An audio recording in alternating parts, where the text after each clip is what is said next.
বাংলাদেশ নৌবাহিনীতে যুক্ত হলেন 438 জন নবীন নাবিক। শনিবার সকাল 9টায় পটুয়াখালীর কলাপাড়ায় বানৌচা শেরেবাংলা প্যারেড গ্রাউন্ডে অনুষ্ঠিত কুচকাওয়াজ অনুষ্ঠানে নৌবাহিনী প্রধান অ্যাডমিরাল এম নাজমুল হাসান প্রধান অতিথি হিসেবে উপস্থিত হয়ে প্যারেড পরিদর্শন ও অভিবাদন গ্রহণ করেন। শপথ করিতেছি যে আমি গণপ্রজাতন্ত্রী বাংলাদেশ ও বাংলাদেশের।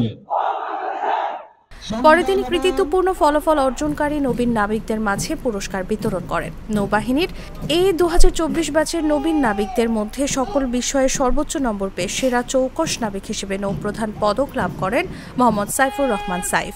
দ্বিতীয় স্থান অধিকার করে কমখুল পদক লাভ করেন মোহাম্মদ আল আবি হোসাম এবং তৃতীয় স্থান অধিকার করে শেরেবাংলা পদক লাভ করেন মোহাম্মদ শারিয়ার এবং প্রীতিলতা ওয়াদেদার পদক লাভ করে মারিয়া আক্তার।